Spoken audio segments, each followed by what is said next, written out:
So last Sunday on New Year's Day and the first Sunday of the year, I invited us to consider what it means to remember and to remember that we are the members of Christ's body, the hands and feet of Christ.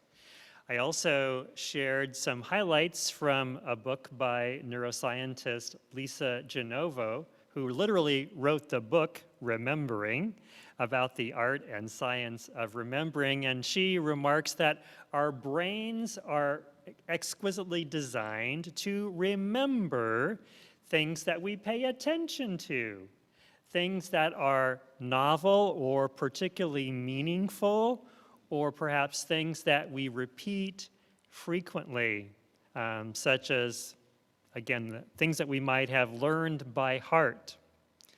Well, I'm wondering whether any of you have had the experience that I have, that you're traveling to and from some place familiar, and you arrive there, and suddenly you think, how did I get here? Like, you weren't really paying attention to where you were going, and yet somehow you arrived there safely? So when we're not really paying attention to something very familiar, we might miss a lot of the details, correct? And I think in some ways this story of the visit of the Magi may fall into that category of something so familiar that we might miss some of the important details. And so today, Irvin has already read this for us once, and I want to kind of wander through this story once again and really invite you to pay particular attention to what strikes you about this story. Where do you begin to see a little light shining through? Where might you see yourself as a character in the story? And more so even than usual, I really want to invite your responses. And that might just simply be in the form of a gesture, that's okay, or a facial expression. I always love Muriel's responses because she is so great about giving me nonverbal feedback. I always feel like there's somebody out there who's actually listening and responding to what I have to say. So thank you, Muriel, for that. But I really want to invite all of you today to listen with your whole selves, your body, mind, heart, and spirit, to the ways this story is calling us to follow the light as well. And those of you who are with us on Zoom, I have a couple of you on video right now, which is why I have my laptop on the pulpit in front of me. Irvin and Janice, I see you. I see Cynthia, and I imagine Cynthia, other family members are there as well. I see Melanie and Dale also online with us, and I believe it's probably Mafi on the phone. But I've just asked Elizabeth to help me be paying attention. So if any of you want to just give a brief response here in the congregation, you can wave your hand and I'll repeat it for everyone to hear. Or if you're online and you have a comment or reflection also, you can wave your physical hand or you can raise your virtual hand in Zoom, and we'll try to give you the mic. You'll just have to unmute yourself briefly for that. But let's again pay attention to this story of the visit of the Magi, and perhaps even a little bit further on in the story in Matthew that we didn't hear Irvin read this morning. So again, let us listen with all our hearts and minds and spirits and just pay attention to what arises in you. In the time of King Herod, after Jesus was born in Bethlehem of Judea, wise men from the east came to Jerusalem, asking, "Where is the child who has been born King of the Jews? For we observed his star at its rising and have come to pay him homage." Now, when King Herod heard this, he was frightened, and all Jerusalem with him, and calling together all the chief priests and scribes of the people, Herod inquired of them where the Messiah, the Savior, was to be born.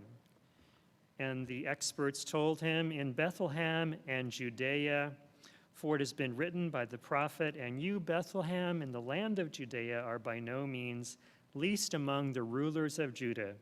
For from you shall come a ruler who is to be shepherd of my people, Israel."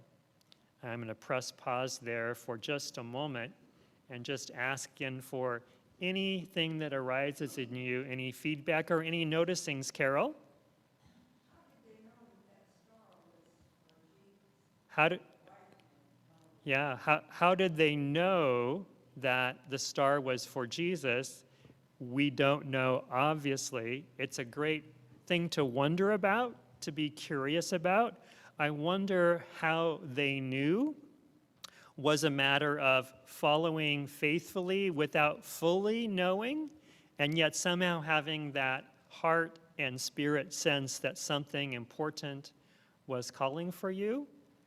Perhaps it's because of their studies, their preparation, but something called to them to follow that star. So thank you, Carol. Others, just any noticings in this first part of the story so far? What did you hear about King Herod? Now, Herod was, at that point, the titular, at least, had claimed the throne of authority over the Jewish people in the land of Judah. So what do you notice about Herod's response to the arrival of these magi, these wise men from the east? It says, he and all of Jerusalem were very afraid, right? Why were they afraid? Because it's a challenge to his power, right? So the wise men are there saying, we have seen the star, the birth of the new ruler of the people of Judea. Herod saw himself as the true ruler, and now there's a challenge, there's a threat to his power and authority, and doesn't like that idea that someone else is coming to remove him from power. Anything else in terms of your noticings? So let's hear how Herod deals with his fear then. Then Herod secretly called for the wise men and learned from them the exact time when the star had appeared. Then he sent them to Bethlehem, saying, "Go and search diligently for the child, and when you have found him, bring me word, so that I too may go and pay him homage." What do you notice about that? I see some shaking of heads.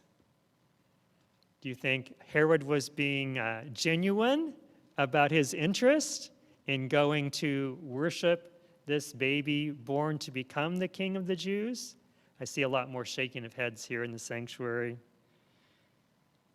It was a plot, right? A kind of a conspiracy where Herod is conspiring with the Magi to find out exactly the whereabouts of the child and then come back and report.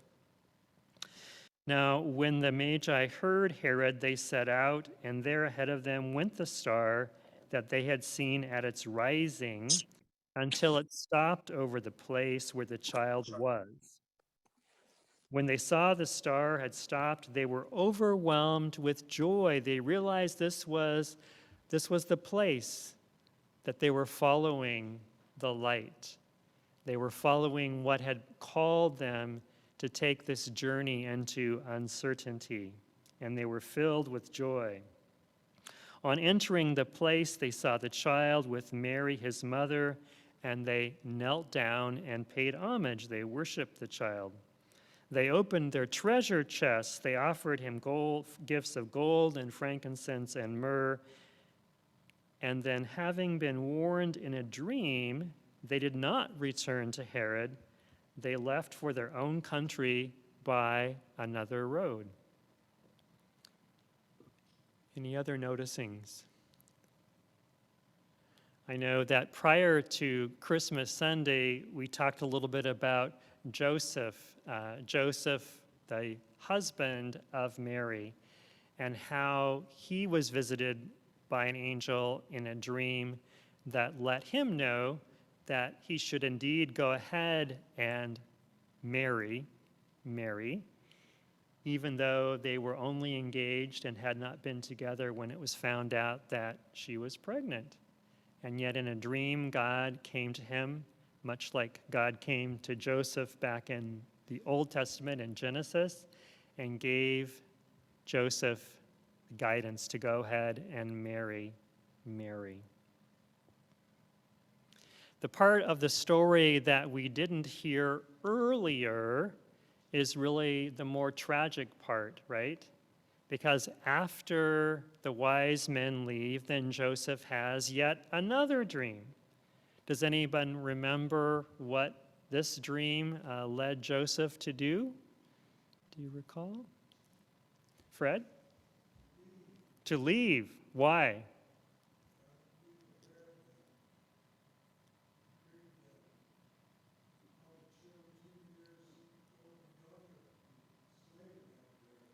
Yeah. So Joseph was warned in a dream to flee to protect the child because Herod would proclaim and send the soldiers to Bethlehem, where Jesus was born, to kill all the children, male and female, who were 2 years old and younger, because the wise men had not returned to give explicit details. Herod felt the pressure of the threat, and so decreed and sent the soldiers to Bethlehem and killed all of the children 2 years and younger. And yet Joseph was warned in the dream before this happened, and so he got up and took Mary and the child Jesus, and the three of them fled across the border to Egypt, where they would be free from the threat of Herod and the soldiers under Herod's command. When you might have seen the title to this sermon, I wonder what thoughts arose in your mind. The title is Jesus Was a Refugee. Jesus was a refugee. And in this story from Matthew, we learn how Jesus became a refugee because he was thought to represent a threat to the powers in control in his country. Jesus became a refugee. And we read later on in Matthew that they remained safely in Egypt as political and military refugees until Joseph had yet another dream after that Herod had died and the threat had passed, and it was okay to return back to their home country. I think most of us, if we were to look back in our ancestry, in our genealogy, perhaps like the stories that sometimes we follow about finding our roots, that I would imagine most all of us don't have to go too many generations back to hear stories of our own family members, our own ancestors who were immigrants and refugees. Just a nod of the head if you would agree with that generalization. Anyone agree that it wouldn't take too much digging to find that we have members of our family, if not coming to the United States? I know for my family that is quite a few generations back, but maybe at least immigrants to Oregon. And I know in my case that was my parents who migrated from Texas to Oregon in the 1940s before I was born here in Oregon. But again, I think most of us in our roots have that experience of being immigrants, and some of us of being refugees as well. So just any more immediate thoughts or noticings or responses from anyone online, on Zoom, or here in the sanctuary about what strikes you about this story as you hear it today?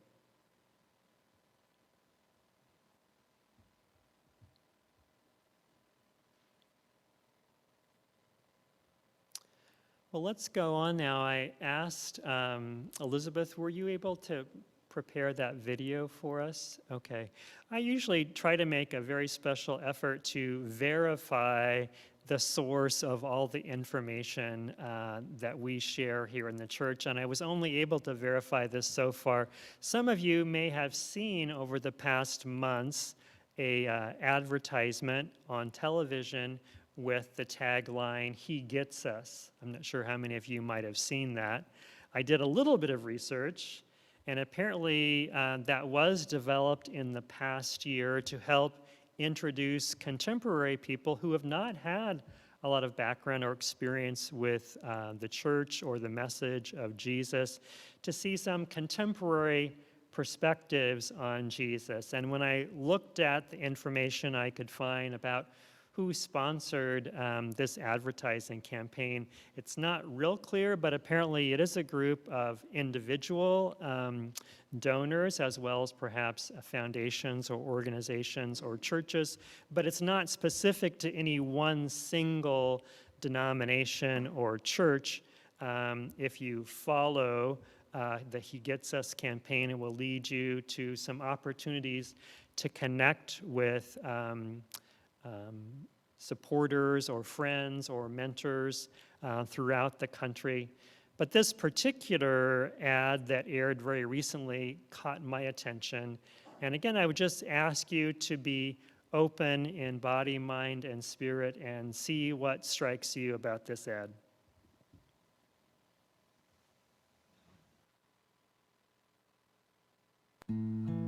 There was a mother and a father who had a son. They lived in a small village and didn't have much money, but they were happy. One day, they heard the head of their country was sending soldiers to their town because he thought they were part of an insurrection. The young family decided to flee. They grabbed only what they could carry and ran. They hiked for days, wondering if soldiers might still be following them. They were scared, hungry, and exhausted. But they were far away from the atrocities taking place in Bethlehem. That's all Mary and Joseph wanted, a safe place to call home.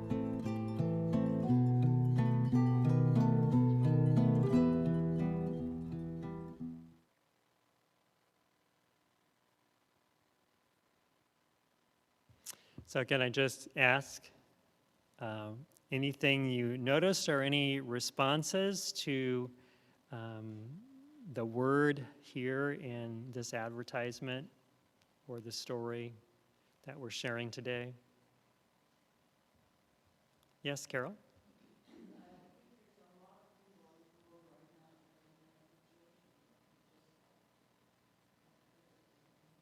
Yeah, a lot of people in the world today, Carol says, who are just in that same situation, looking for a place to call home.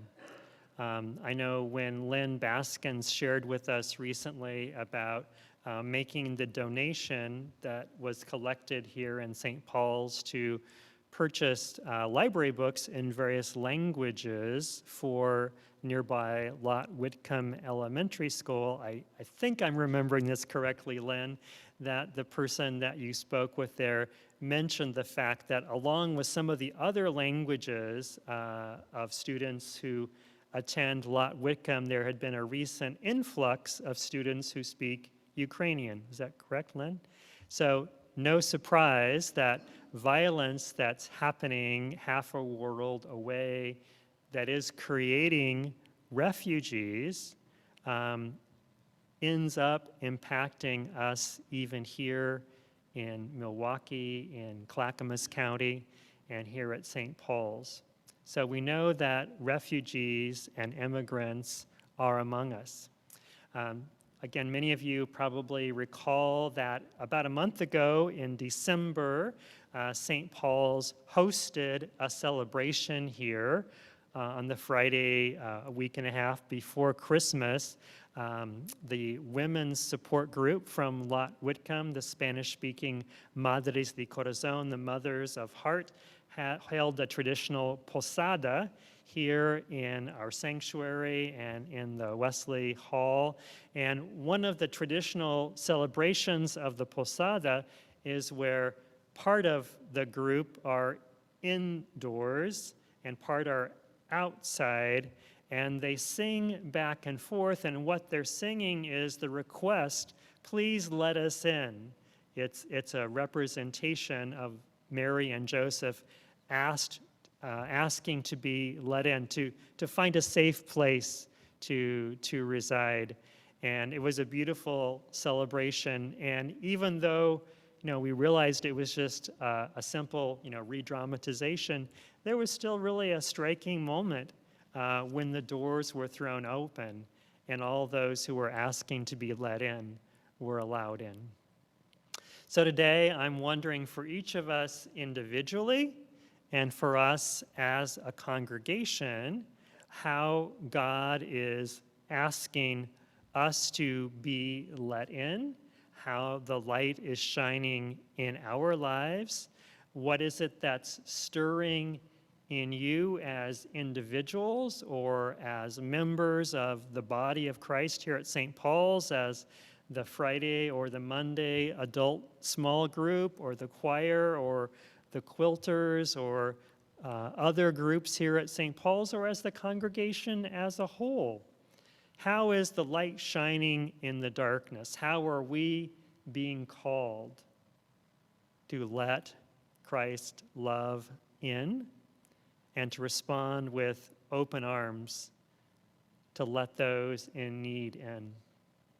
Many of you know that I spend as much time as I can with my granddaughter, Ramona. She completed 15 months this past week, and I had a wonderful time with her on Friday, as I often do.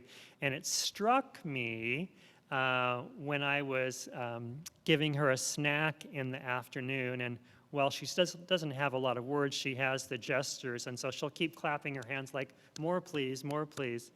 And it's wonderful to be there and be able to experience that with her. But the thought struck me, what if she was asking for food, asking for more, and we had nothing to give her? What would that be like as a parent or a grandparent? And to put ourselves in the shoes of those immigrants and refugees who may have to flee with nothing and show up on a foreign shore like Mary and Joseph with the child Jesus, with literally nothing more than the clothes on their back, but without resources, without family or friends. How can we be a part of welcoming them in? So again, we know that in the past year, our doors have been open over and over again to groups like the Madres de Corazón. For many years now, groups like the Community Garden, opportunities to give and to give not only of our resources, but to also give of ourselves to students and families at Lot Whitcomb Elementary and others as well, and in our participation with the Greater Clackamas County Land and Housing Coalition. These are all ways that we can be engaged in helping God's light of love shine in and through us. And I would love to hear from you about how you are feeling that nudge, that call. Where are you seeing the star leading you? I know we've talked several times in recent weeks about Project Turnkey here in Clackamas County.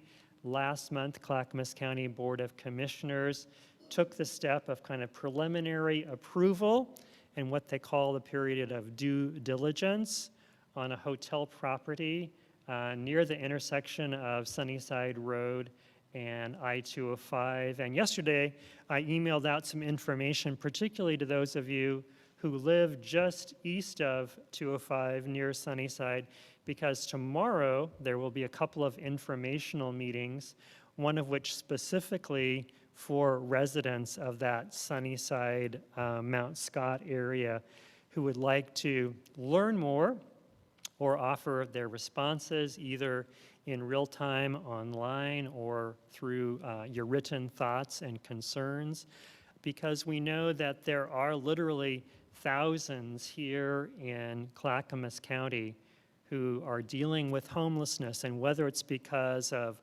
long-term practices that exclude them from safe housing, whether it's because of economy and losing their job, as we know here in our congregation, whether it's through rising rent or the impact of illnesses like COVID and others, or whether it's because they are recent immigrants or refugees. We know there are many, many, many factors that contribute to homelessness. And Project Turnkey is just one opportunity to provide temporary, emergency, transitional housing for literally dozens and dozens of families. So however it is that God's Spirit is moving you, inviting you to respond, I hope you will follow your star like the Magi, and hope that you'll help let us know how we can support you in those efforts. Thanks be to God. Amen.